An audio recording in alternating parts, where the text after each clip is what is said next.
Så förvärvar Hej, nu köper أنا أجدب عم بيسن وكليم لليل وحدويا man go to see is a birthday ballerina.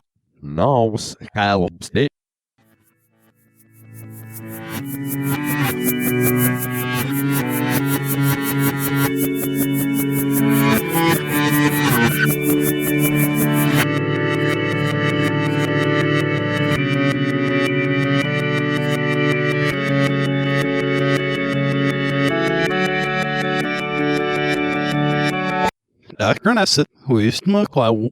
April Fools. April Fools. We're so funny. I don't take credit for any of this joke. That was Michael's idea. Welcome to The Center Cut. I'm Dave. I am Michael. You are Michael, and we're here today to talk about Black Swan. So for April Fools, instead of watching the first 15 and last 15 of the movie, we decided to be weird, and we are watching 30 minutes in the middle of Black Swan. But not only that, that would have been too easy. Way too easy. So we watched it without audio. Mm-hmm. Zero audio, a chunk right in the middle from 39 minutes and 32 seconds all the way through to 1 hour, 9 minutes and 32 seconds. Just the middle chunk, no audio. You want to know what my new favorite thing is? Watching dance movies without sound. Not a good choice. That's the thing. We don't know until we watch it because none of these movies we've seen before. Yeah, for example, I didn't know this movie was going to be about so much masturbation. Didn't know it. Didn't know it, but there it is. Are we going to talk about the elephant in the room? I mean, we could talk about the Black Swan in the room. I'm talking about COVID-19. Oh, that bitch. I mean, it's been a few weeks now. I haven't left my house in months. Months. I haven't showered in 3 weeks, guys. I believe it. Mm-hmm. We're not going to make lame toilet paper jokes or anything like that. That's been beaten to death. But these are frightening times. They're scary times. How are we supposed to get our wieners? Seriously, and I have my first child due in June, and now I have to worry that I might not even be able to be in the room to yell at my wife to push. Like, how is she going to manage without me berating her while I cringe in the corner?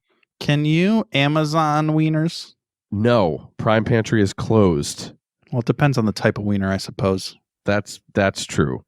But we can do this. We just got to hunker down, listen to more of our podcast, right? There's so much of it. There's really not a lot, but there's many episodes you can go back and listen to. And if you haven't yet, check out Thirst for Knowledge podcast. After you listen to ours. After ours. We were guests, Dave, you and I. And actually, the episode has already came out by the time you're hearing this, March 26th. But there is a follow-up second episode of us on April 2nd, because we did two.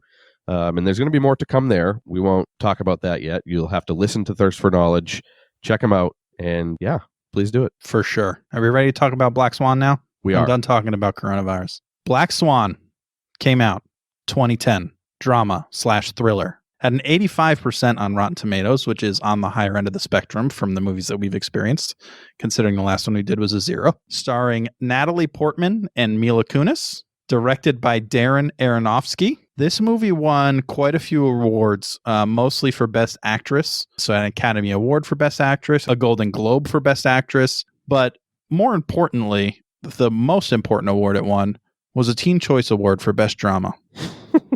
Wait, teens were watching this movie? I know, right? I saw that and I was like, oh no, this is what's happened to our youth. Sad. So, Michael, what did we see in the first 15 minutes? And just a reminder, again, there's no audio. No audio. Just seeing things with our eye holes. That's it. Mm-hmm. So it starts out with Natalie in bed. Mm-hmm. And I'm already confused. Oh, yeah. How old is she? Like, her bed and room are that of a 12-year-old. There's pink with butterfly wallpaper, stuffed bunnies all over the fucking place. Mm-hmm. But physically, she looks like she's early to mid-20s. Yeah, I would guess that as well. We do know, or at least we don't know, but she drinks in a later part of the section that we watched. So she's got to be at least 21 from what we're assuming, unless she had a fake ID or something like that. I would guess early 20s. Yeah, 23, 24. Why is her room like that? There are a lot of questions I have about Natalie Portman's living situation. Yeah. So right away, she starts to masturbate. And it's unfair. Like, we wanted to not be as obscene in this podcast. We picked a ballet movie. Yeah, we're trying really hard, guys, but we keep on coming back to masturbation and penises. Like, I'm so sorry. But how would we even know that that's what this is about? This movie, from what the section we saw, was basically a sexually frustrated girl who is trying to make love to whatever she can get her hands on, and also she dances a little. Yeah. It's wild. That's like also, the elevator pitch of this movie. And also, masturbation is more awkward to watch in silence. It's really, really very awkward. Yeah. The 12-year-old room that was around her also made it really difficult to watch. Personal question for you, Dave. Mm-hmm. Do you make noises when you jerk your penis? Oh, great question. It depends on what kind of mood I'm in, I think. What about you? I'm the strong silent type. Yeah, that makes sense. I'm not surprised. She writhes around in her bed, grinding on her own fingers until she looks over and sees a sleeping lady. Yes. Is this her mom? Yes. That's my guess. I can't tell, though. It doesn't look exactly the same as the lady we see later, which I guess we don't know that's her mom because there's no audio, but I'm assuming it's her mom or an aunt or some motherly figure that she lives with. So I'm pretty confident it's her mom too, and I am pretty confident that it's the same lady we see later in a few different instances, although she did look a little different. You're right, but I'm pretty confident it's the same woman. Later on in this movie, and we can get into this a little bit later, she's getting phone calls from someone labeled as mom, and it was after she had a little tussle with this lady. So I'm pretty comfortable saying that it's her mom, or it's someone that she refers to as a mother figure, even though, because this gives me very like evil stepmother vibes or something like that, you know? Yeah. Is she really there, or it's just in her imagination, right? No, I'm pretty sure she's really there. Really? I thought it was just in her head, like, because wouldn't she look over and see her in the first place, or maybe her mom just came in while she was doing it? I don't know, but no, because she's sleeping. So yeah, just walk in and start sleeping immediately. I think her mom just fell asleep watching Natalie Portman sleep. Okay, and that is weird. And I can imagine it'd be a buzzkill too, like looking over and seeing that while you're getting all down and dirty. Like, I bet that's what super religious people deal with if they choose to stroke it. Like, they're just whamming away, and all of a sudden, a big hairy Jesus is just staring at you, going, "Tisk, you naughty disciple." Big hairy Jesus. Yeah, not what he's usually known for, being big and hairy. Well, I don't mean like hairy, like he's got a big beard and stuff. I don't know. Big and hairy. Anyway. Big hairy Jesus. Anyway, we're now at ballet practice, and some girl starts crying, and everyone crowds around her like they're zombies about to eat her shit. Yeah, that was an odd scene. This ugly ass dude with a nose too big for his head sits with our girl by a fountain and touches her face. What do you think they're talking about? That's a great question. I don't know. We learn later that this guy is the dance instructor or leader of whatever she's doing. He is bossing her around later on in the section that we watched. So it's probably some kind of conversation about the dance, but it also seems like he is coming on a little heavy and wants a little bit of that Natalie Portman action. Yeah, so I think it might also have to do with what we see next. So immediately after, Natalie visits a sleeping girl in the hospital whose leg is all kinds of messed up. So I'm guessing that when the girl came in crying to the class or the practice or whatever, she was like, "Hey, Betty got Tanya Harding. Can I have her part now?" And Natalie went to go see that girl after like talking with the dude and be like, "Hey, like I should go see her." And he was like, "Yes, you can go. Like, I know you want to practice, but go see her." And that's why she did. You think so? What if that girl was supposed to be the big part in the big show, and she got Tanya Harding, and now he is asking Natalie Portman to be the main event? I mean, that could be it too. Yeah, maybe that's probably it then. Nailed it. Got him. That's it. Nailed it. We don't need to do any more of the movie. Shut it off. We're done. Okay. We got it. See you guys. Have a good afternoon. Hey, I remembered we wanted to do something that we forgot we were going to do. Because we didn't hear any of the names of any of these characters, and we have no idea what they are named, we should name them so that we don't have to keep referring to them as guy with large nose or creepy mother figure. Although those are great names. Yeah. Well, Natalie, I'm cool just calling her Natalie. That's because so the way that her character is, or at least was, I feel like it's just like a plain, boring, nice, prim woman name, like Anne or Natalie. Anne. What about Blanche Swansea? Blanche? No, Blanche is someone that's like 72. She is 12.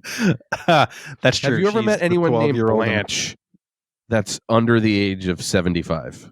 I haven't met anyone named Blanche ever. That's a good point. No, yeah, I agree. We could keep it as Natalie or something. Like you said, very very plain. Sarah. Yeah, she looks like a Sarah. Sarah. There it is. Locked it in. So Sarah checks out the girl's leg again and bumps into a nurse. Mm-hmm. But then she's back at her apartment and she finds a big old stick by the trash can and brings it to her room for later. When she brings that stick back to her room, she kind of tests it. So my guess, she tests it by jamming it behind her door, kind of in between the door jamb and the wall to keep the door from opening. It can only open like an inch or two. I would assume that crazy, creepy mom, we should come up with a name for her, doesn't have locks on that door. And, Sarah doesn't want creepy mom coming in while she's trying to do the dirty when she wakes up in the morning. Yeah, I mean, that's obvious, but I'm a man, so I was thinking filthy things, especially considering her penchant for clit diddling. But like, I thought she was going to, use it in other ways. You thought she was going to use that 3-foot metal rod in other ways. Yes, I did. What kind of porn are you watching on the weekends, homie? Jeez Louise. On the weekends, come on. Anyway, I guess now with coronavirus, it's a 24/7 kind of thing, huh? Mm-hmm. Yeah, we do need a name for the mom. Mom. Nope. Nailed it. Okay. Katrina. Mm-hmm. Why Katrina? Because it's long for Kathy. Oh, see, that's kind of ironic because I wanted to name her Annie Wilkes. The reason I wanted to name her Annie Wilkes is because that is the character of Kathy Bates in Misery. And I feel like that's kind of what's going on here. There you go. Annie Wilkes it is. So we're back at practice, and every time I see these fools dance, I think of that tra-la-la-la-la-la-la-la-la. Do you know that guy? Yeah, I love that guy. La-la-la-la-la-la. I don't know what it is. It's just the way that they gallivant around on stage and like without being able to hear the audio. That's all I can picture in my mind. I'm not going to be able to watch it without that now. So there's that. Anyway, then Sarah is backstage, and this lady is straight up manhandling her breasts. Yeah, saw that. Yeah, she's getting some massage / chiropractic. Yeah, deep massaging. You know what bothers me? That's where you say what bothers you. People with dirty bottomed feet. Oh, man, those dirty bottom feet. Like, wear some fucking foot gear. Wash them shits. Ugh, like, I just can't take it. Like, they're so brown. I find it hard to believe that her feet get that nasty inside those ballet slippers. So I just imagine that she was barefoot. You know what it is? It's not even the dirtiness. I just don't like people who do things bare feet. Unless you're at the beach or you're home on a carpet, you should not be barefoot. No, it's just an unspoken rule. No, screw you. I enjoy being barefoot. I don't go out in like public in bare feet unless like the example you gave of being at the beach or something. But I mean, I don't mind going out in my yard in bare feet, hanging out with my dogs. Ugh, gross. Like that. Okay, yeah, maybe in the 1300s, but they invented shoes for a reason. Yeah, to wear to protect your feet and to protect the world from your feet. No, I don't need to protect my grass from my feet or my feet from my grass. Are you the type of person who can't appreciate some freshly cut grass in between your toes? Definitely not. Ugh, that's the best. No. Anyway, Ugly Nose Man turns off all the lights. Nope, we need a name for Ugly Nose Man. Pedro. Not even close. How would Pedro be a name for this guy? I don't know. What do you got? Hansy McHarassmentine. Hansy, but that's too long. Hansy McHarassmentine. Can I just call him Hansy? You sure can. For short? Okay. Yeah. So Hansy turns off all the lights and kicks everyone but Sarah out. Now, even without sound, I can tell that this guy is such a blowhard douchebag. Such a douche. Oh, yeah. What does he do now? His namesake? His namesake. He's inappropriate, obviously. He kisses her, his enormous beak poking her in the eye. Yeah. He feels her sweaty body up and grabs her by the pussy. No lie, like that's legitimately what he does. And then he just walks away. He just walks away, leaving her to cry on the floor. Yeah, that was odd how he was just like all over her, and then he was like, I'm done. See ya. Got what I needed. Yeah. It's gross. Mm-hmm. But my favorite, Mila Kunis, comes in to save her. Mm-hmm. But does she save her? Because she's clearly a bad influence in this movie. She is the devil on Sarah's proverbial shoulder, forcing her to do things like smoke and more things later. Way more things. Do we have a name for Mila? Yeah, we need a name for Mila. What do you got? Or do you want me to go first this time? You can go I'll first. go first. Jen McCormick. Okay, why? Because that's after peppery. Ren McCormick, the bad influence from Footloose. Way over my head. So it's clearly she's the opposite of Sarah. It's going to be something that's like true, like a fiery name, like Lysandra. Okay, we'll go with Lysandra. Okay, I like it. But anyway, more on Lysandra later. God, I don't believe we have to say that. We have to say that so many times now. Were you thinking of that when you came up with a crappy name like Lysandra? I just came up with it on the spot, man.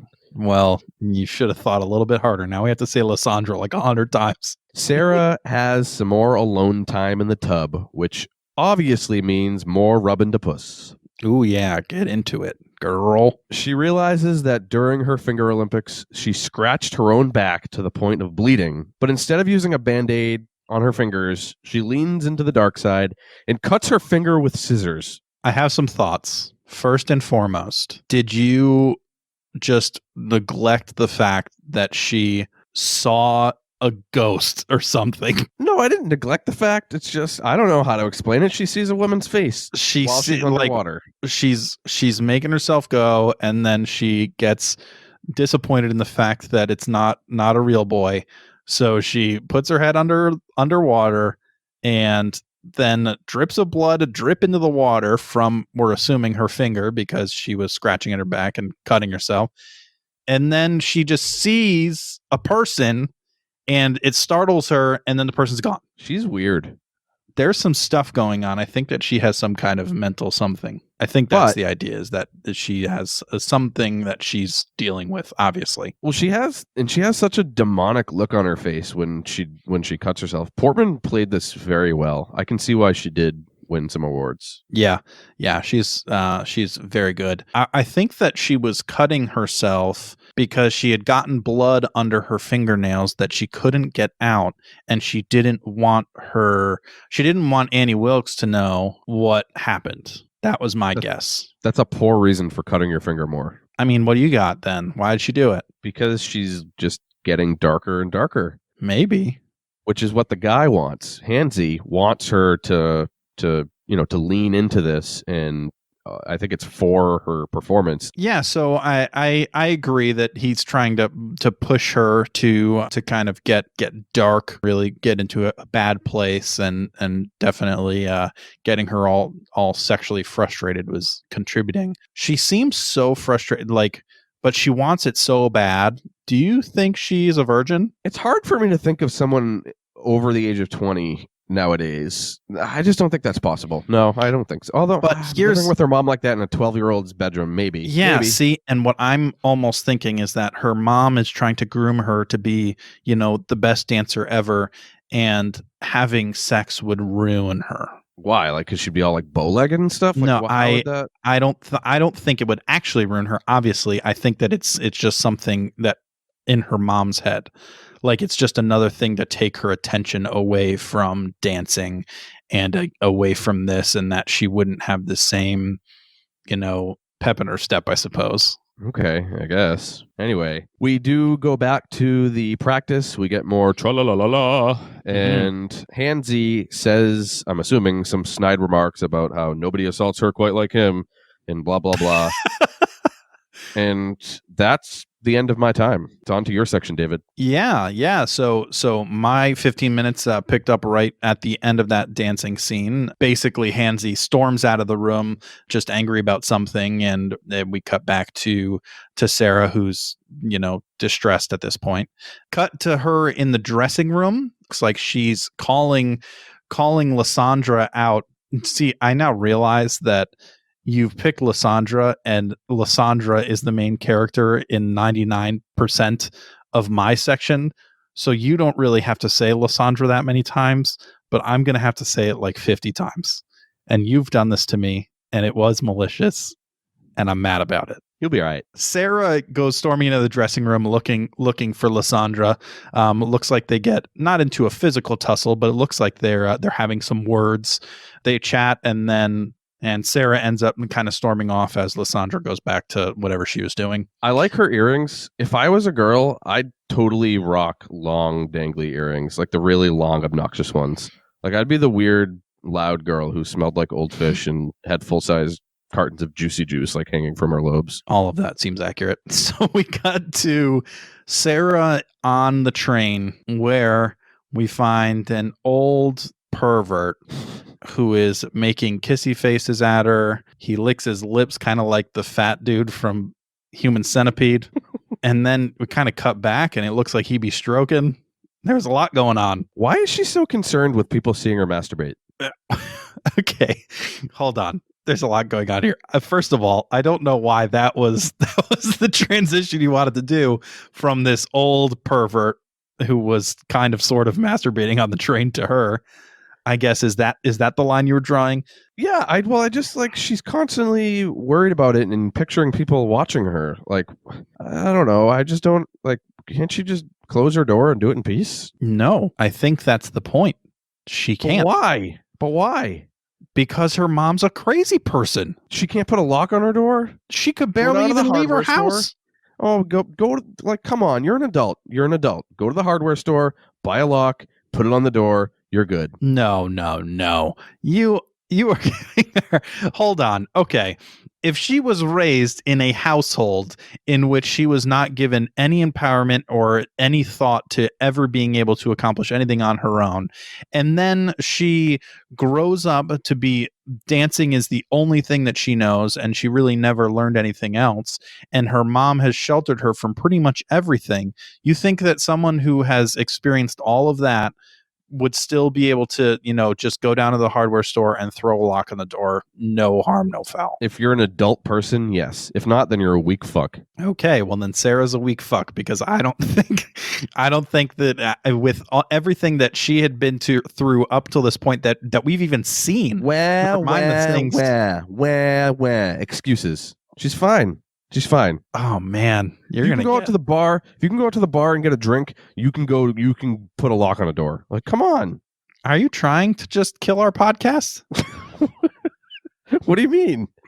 Suck up your mental problems. No one gives a shit. That's not what I'm saying. It's kind of a little bit what you're saying. But okay, well, if her mental problems are that bad, then why can she go to the bar later and like fawn over dudes? Like, her mom wasn't going to let her. Her mom like tried to stop her and she just went. But she did that. If she can do that, then that's just excuses. It's just excuses, man. Okay. Well, you can do one thing. Why can't you do the other? True. Or she could just let people watch her masturbate. Yeah, exactly. Go forth. So we cut to her home where she's prepping her dancy shoes with Annie Wilkes, and they seem to be kind of arguing about something.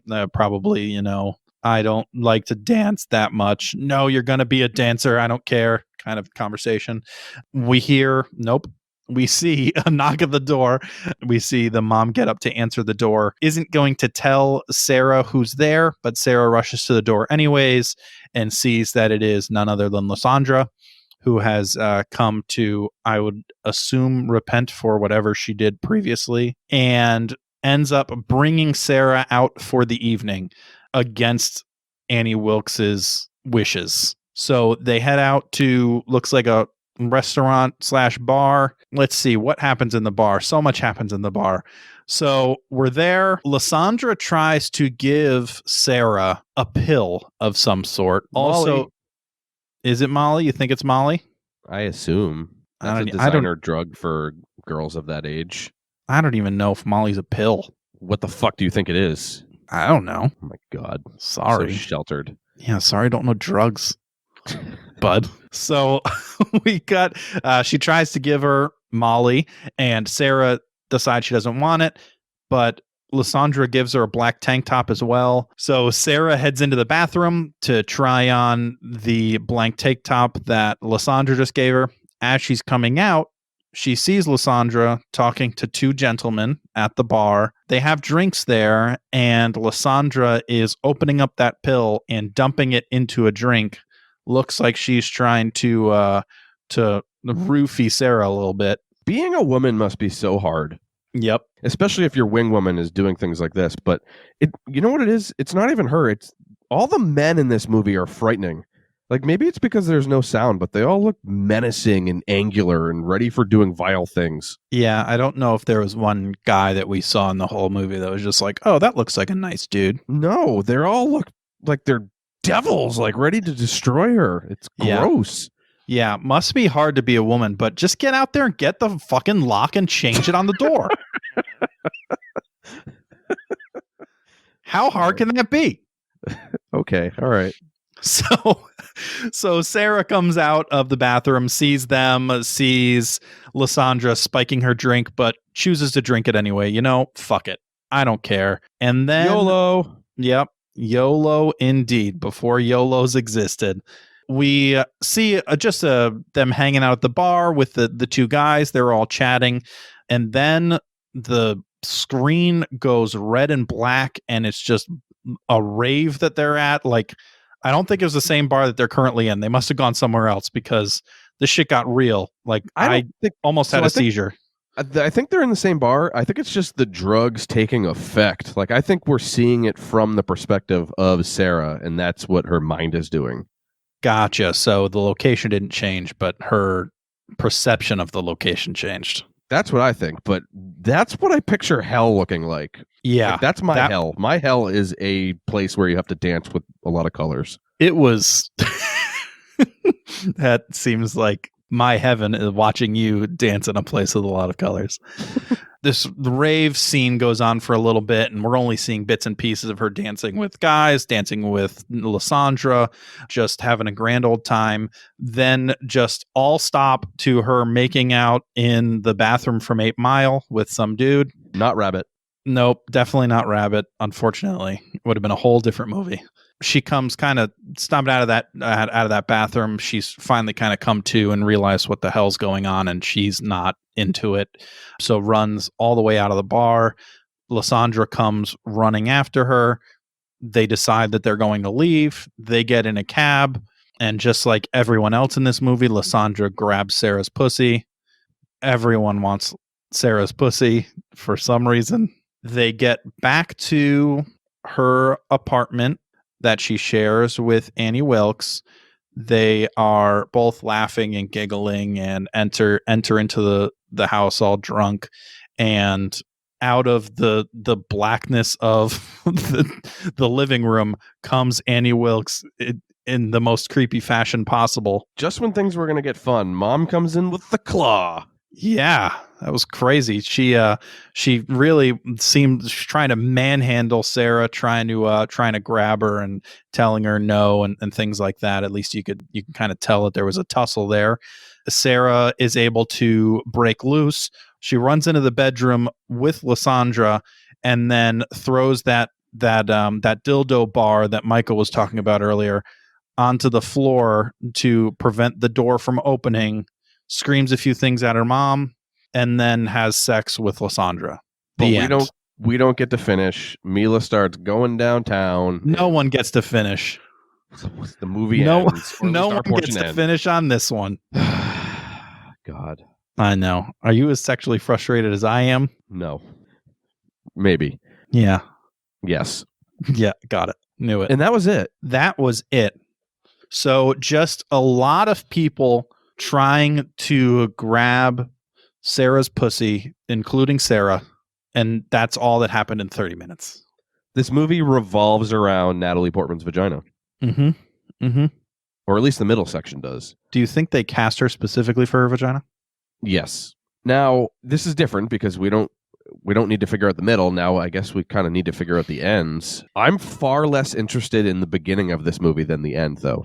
Yeah, and I think we talked about some of what probably would have been shown in the beginning, kind of the relationship between her and her mother and her rise to stardom in the dance world.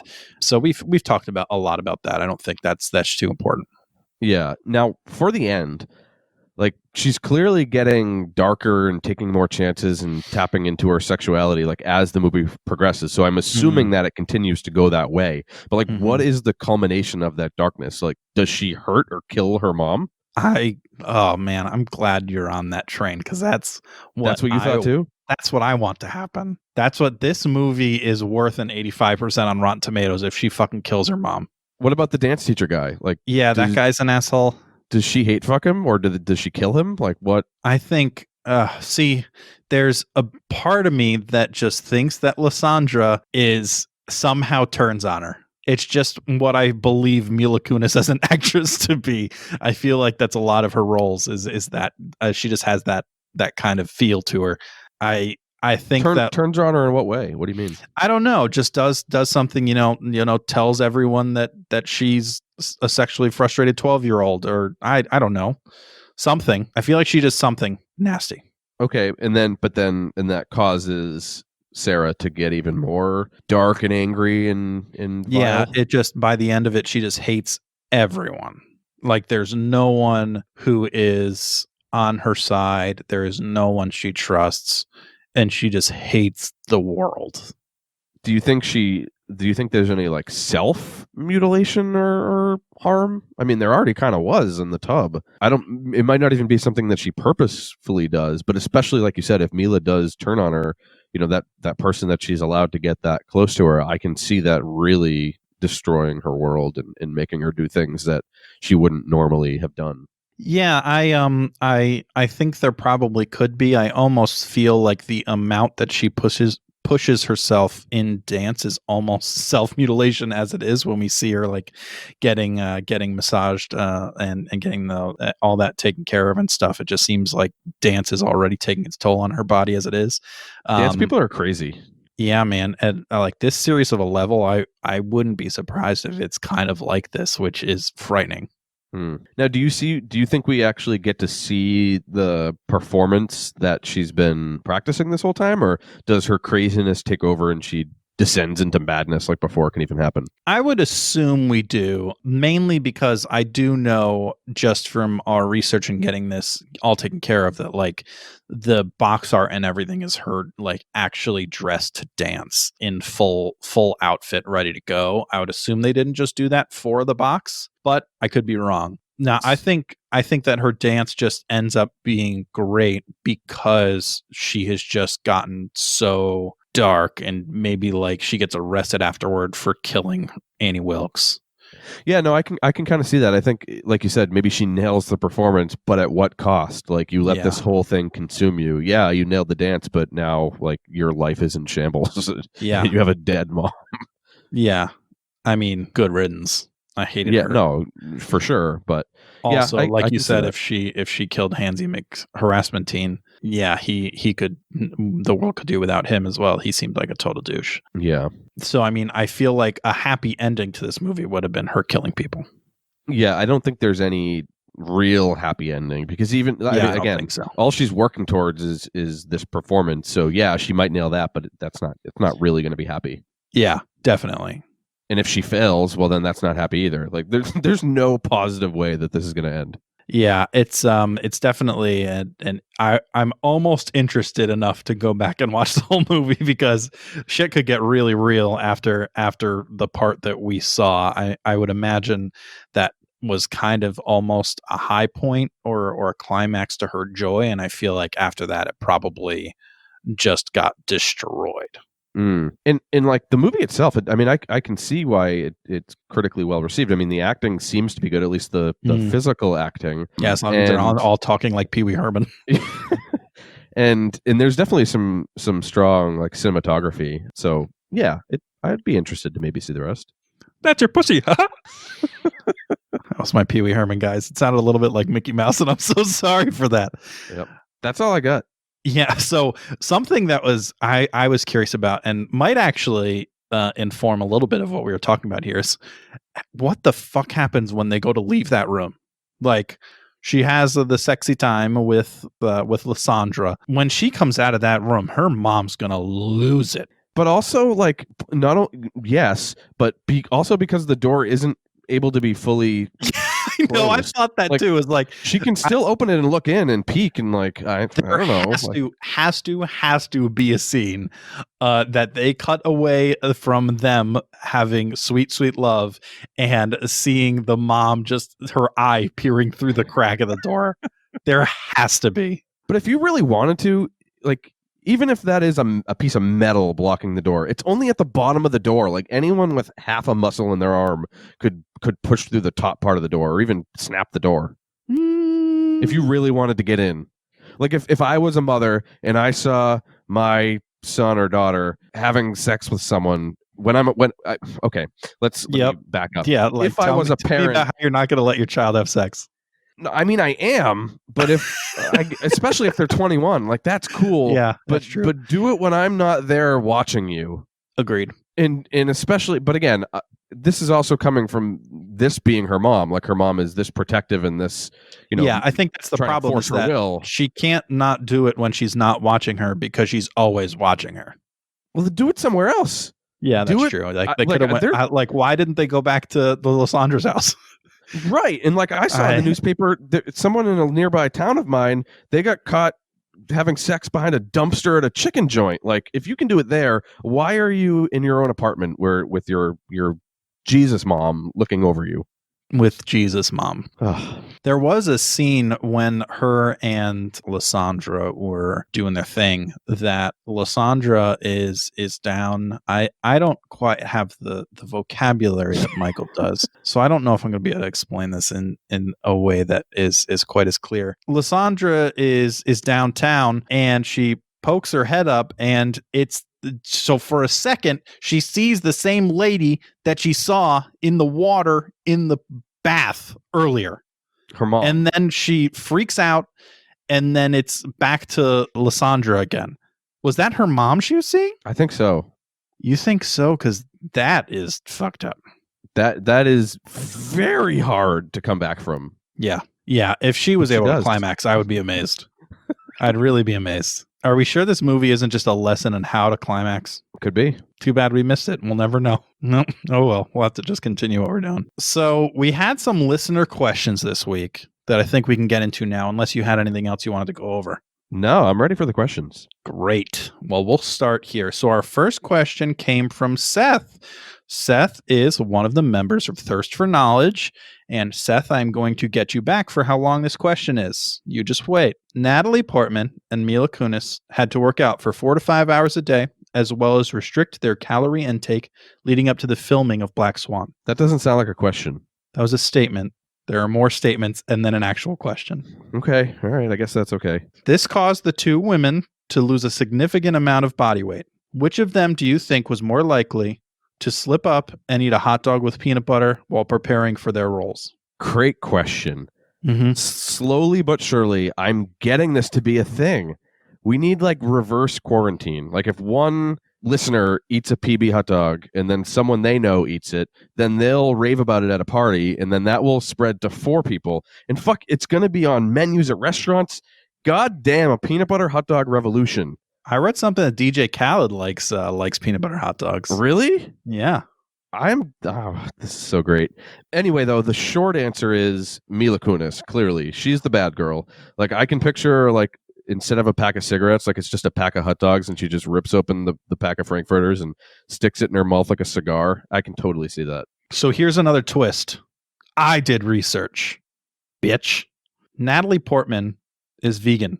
She's also been vegetarian since she was 9 years old. Her idea of a cheat day is vegan ice cream. Mila Kunis is a self-proclaimed foodie who on her cheat days enjoys Chinese food and burgers.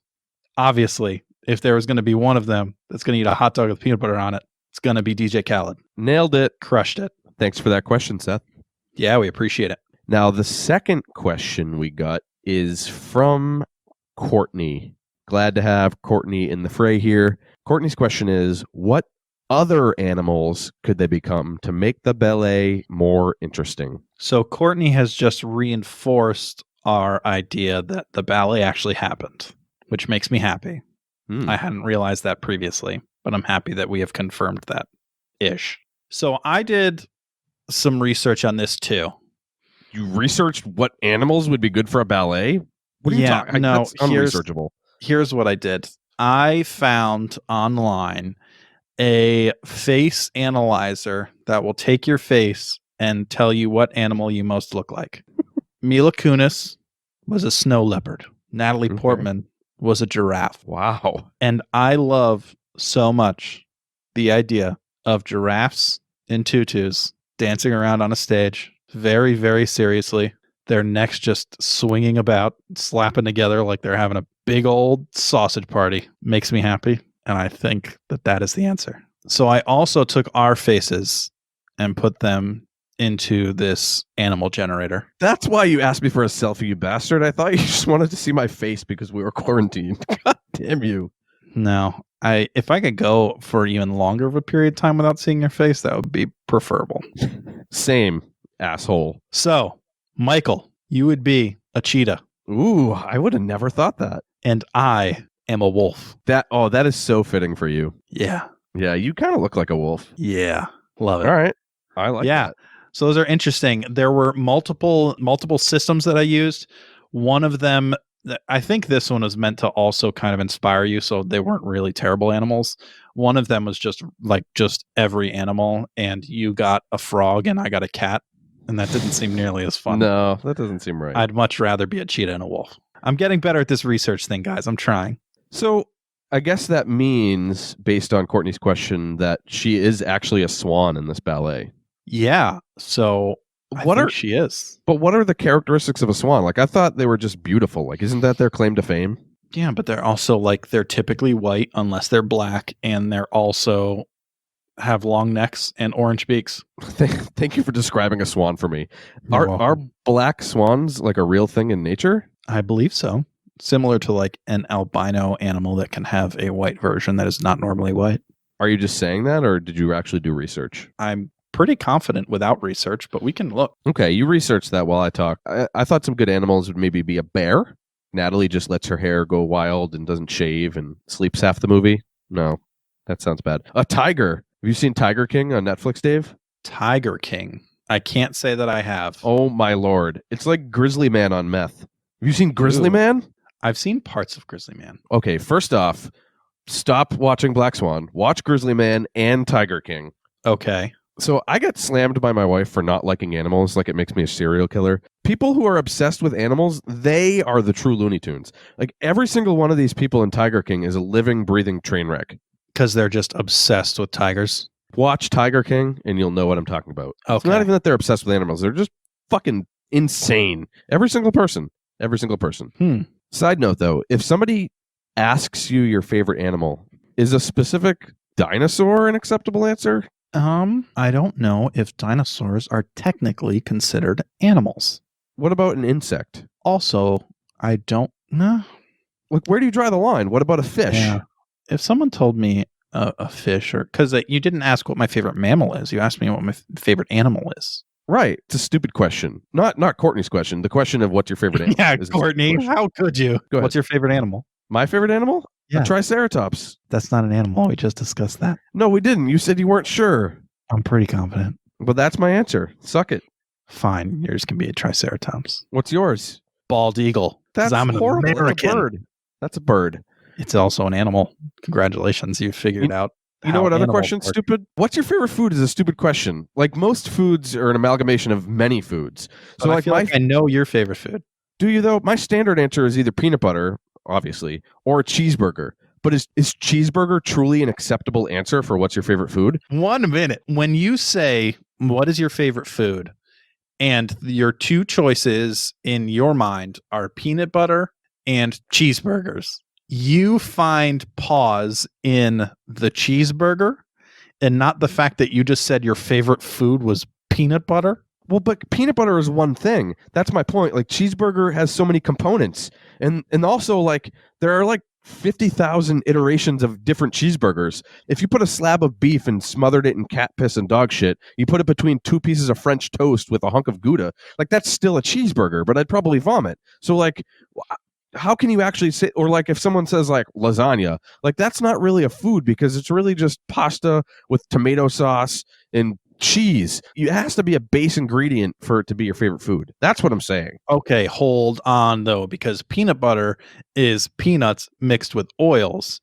So by your same logic, then you should not be allowed to say peanut butter is your favorite food, and you should have to say peanuts. Oils doesn't count as a food. Well, because if you ask someone, said, "Hey, what's your favorite food?" and they're like vegetable oil, then you get them far away from that person as you possibly can. But I stand by the fact that by your logic, peanut butter is not a base food. But it is though, because oh god. Okay, fine. Then my favorite peanut butter tree. My favorite food is nut. That's what I thought. It was all coming down to this. We all knew, guys, that his favorite is nut. Do you agree with me though? Like, you can't have a food that's made up of many foods. Like, you can't say pizza because there's a million different kind of pizzas. But that's not a fair answer. So if you aren't accepting of that answer, then you have to follow up with what kind of pizza, or be more specific, asshole. Everyone likes pizza. What type of pizza? Oh, the sausage pizza from Frank Pepe's in New Haven? Okay. I still don't think, but a sausage pizza is made up of sausage, cheese, tomato sauce. Like, you just, I don't know. I just think it's a bullshit question. I appreciate how excited. Well, I don't think excited is the right word. How worked up you're getting over this, but I think that you are really, really taking the word food very literally. I think food can mean many things. Let's go get food. It is just like, okay, I'm going to get something. I got food at Five Guys. What'd you get? A cheeseburger. I've just defined what I got. Is that question of the well?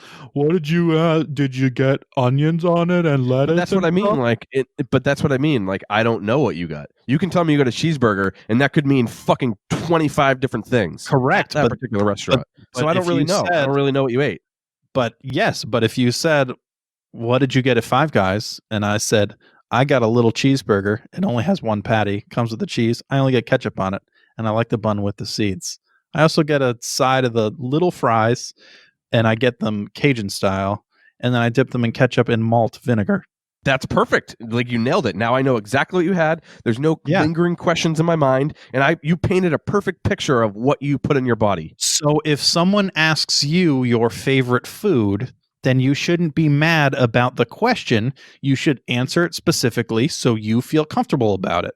And you, as a person, don't have to ask anyone else. So stop bitching.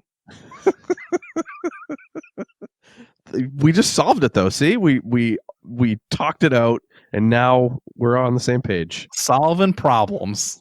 Perfect. That are specific to one person, who is Michael.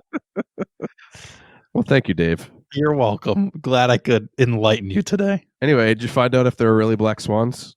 There are. I sent you an image. Oh. There is a such thing as a black swan, guys. They do exist in real life. All right. Well, thank you for the questions. Yeah. Both our listeners there asked those questions via Facebook, our Facebook page. However, you can do it on Twitter also. You can email us, thecentercutcast@gmail.com. And hell, you can fucking send us an Instagram. You could. I don't even know how that works, but you could. Yeah. Just a picture of a swan, question mark? But that's how you do it. So thank you. Thank you so much. We appreciate it. And you can find us in all those places too, so that you can get some news about the show, get opportunities to submit the questions. Like we said, we'll keep you guys informed on when we're going to be on Thirst for Knowledge. So keep an eye out for that. We'll mention it in episode as well, but always good to keep an eye so you know exactly what's happening when. Yes. What are we doing next episode, Dave? Next episode, to celebrate Easter, we're going to do Jesus Christ Superstar. Jesus Christ Superstar. I think that's how it goes. That's exactly how it goes. Neither of us have seen the movie, but we know how it goes. So there's that. Again, make sure you check out Thirst for Knowledge, however you listen to podcasts. And again, March 26th, we had an episode come out, and then there's one the following Thursday. So there's literally 2 episodes worth of content involving us and the Center Cut. So please go check it out. Those guys one are that fun. Already exists right now, and one that is coming out tomorrow. Yeah, do it. Can I plug something real quick, Dave? Oh, God. Yeah, go ahead. It's not for me. It's not for me. Yeah, sure. Whatever you say. So while we're quarantined, just a quick thing I wanted to say. My wife, Ashley, some of you know, some of you have listened to in the past. She has been doing donation-only, pay-what-you-can yoga classes. If you want to check out her Instagram, it's at Rollin Ohms Wellness.